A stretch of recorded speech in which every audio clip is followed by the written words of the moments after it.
Bonjour à tous. Écoutez, je suis très satisfait des présentations qui viennent d'être faites, puisqu'elles vont, elles vont mettre en relief, on va dire, l'importance du diagnostic sur cette question.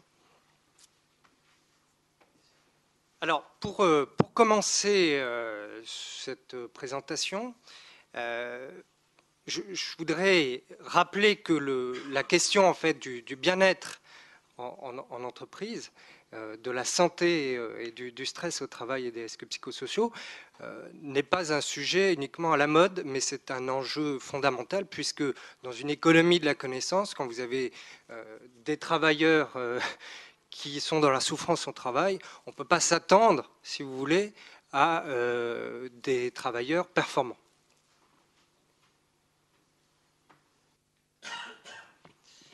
Alors, pour mieux me présenter, je suis donc professeur de management groupe ESC Dijon et je suis par ailleurs consultant et notamment pour des cabinets d'expertise CHSCT. Et donc, je vais vous présenter un travail que j'ai pu réaliser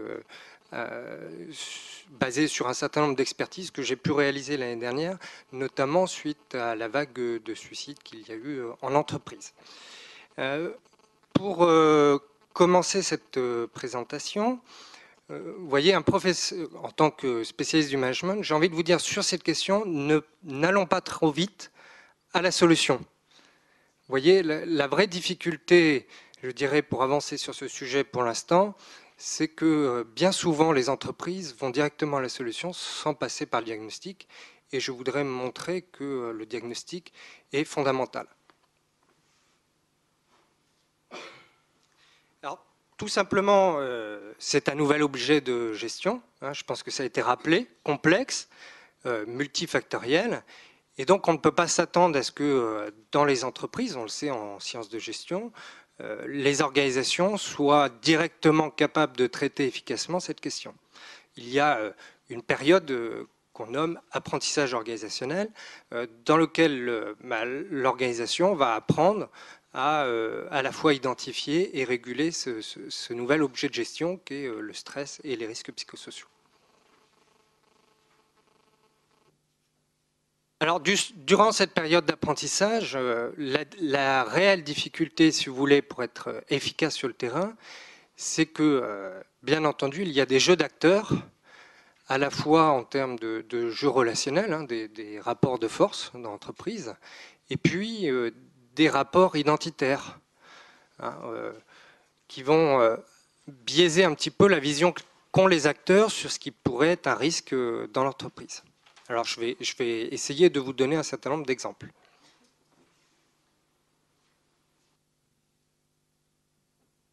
C'est plus parlant. Alors ça, c'est une intervention que j'ai pu effectuer l'année dernière dans une banque au niveau régional, dans lequel à la fois, effectivement, vous aviez des jeux d'acteurs très forts, puisqu'il avait fallu une intervention légale pour que l'expertise ait lieu. En clair, le CHSCT voulait faire une expertise et la direction s'y opposait en disant qu'il n'y avait pas de souffrance au travail. Donc on voit bien qu'au départ, les représentations sur la réalité de terrain sont différentes. Vous avez à la fois des représentants syndicaux qui vous disent quand je parle avec mes collègues sur le terrain, ça n'a pas l'air d'aller fort. Et puis la direction qui vous dit non, tout va bien. Jusqu'ici, tout va bien. Alors, la plupart du temps, la réalité se trouve un petit peu au milieu. Alors, on voit bien que c'est le juridique qui permet d'avancer un petit peu sur cette question. Et au final, quand cette expertise a réellement lieu, finalement, la direction et les représentants du personnel au niveau du CHSCT sont quand même d'accord sur la cible. Et c'est là on voit qu'il y a quand même un jeu identitaire. Dans l'identité du banquier, celui qui va au turbin, entre guillemets, c'est les cadres au niveau des agences. Donc, bien entendu, au départ, les acteurs vous disent est-ce qu'il y a stress ou pas, mais très rapidement, ils se mettent d'accord sur le fait que ceux qui souffrent dans l'entreprise, ce sont les cadres en agence. Or, quand nous réalisons l'expertise sur les modèles de l'INRS, on se rend compte que c'est plutôt au niveau du siège, que ce n'est pas en agence, et que c'est plutôt au niveau des employés. Bon, dans l'entreprise, c'est beaucoup moins valorisé le back-office que le front-office. Et puis, d'autre part, on découvre un petit peu l'historique. La notion d'historique est très importante. Il y a des effets, un petit peu comme en psychothérapie pour une personne, des effets indirects dans le long terme. Vous aviez dans cette banque un DG qui avait instauré un système de terreur, et les effets se font encore sentir. Donc on voit bien que si on était parti directement sur le diagnostic, on aurait fait une action au niveau des cadres dans les agences, et on aurait peut-être raté la cible prioritaire en termes de prévention. Autre exemple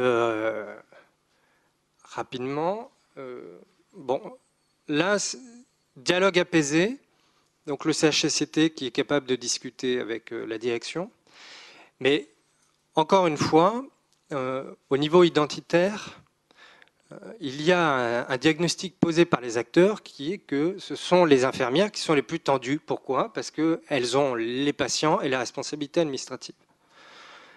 Et pourquoi? Encore une fois, ce sont elles qui ont le métier le plus valorisé en termes d'identité dans cette organisation. Donc dès le départ, la DRH nous demande de faire des formations et puis de trouver des solutions organisationnelles. Bon, on bataille un petit peu, on arrive à faire un diagnostic. Et de ce diagnostic, qu'est-ce qu'on repère? C'est que finalement, les infirmières, elles vont pas trop mal, et notamment parce que l'INRS nous dit quand un facteur de stress n'est pas subi, c'est-à-dire qu'il est choisi, il a beaucoup moins d'impact. Si on choisit ces contraintes, ça a beaucoup moins d'impact. Et puis, elles ont des perspectives de carrière. Ce qui n'est pas du tout le cas, en fait, des infirmières, des aides-soignantes qui, elles, subissent un certain nombre de contraintes. Généralement, ce n'est pas une vocation professionnelle d'être aide-soignante. Et par contre, n'ont aucune perspective de carrière. Et si vous voulez, cette évolution de carrière n'est pas pensée de toute manière dans l'entreprise. Donc, en conclusion, je dirais que les sciences du management ne doivent pas trouver des solutions, mais des process qui permettent, si vous voulez, aux acteurs de terrain de pouvoir avoir un diagnostic qui soit le plus scientifique possible pour pouvoir avoir derrière des solutions de terrain qui soient performantes et efficaces.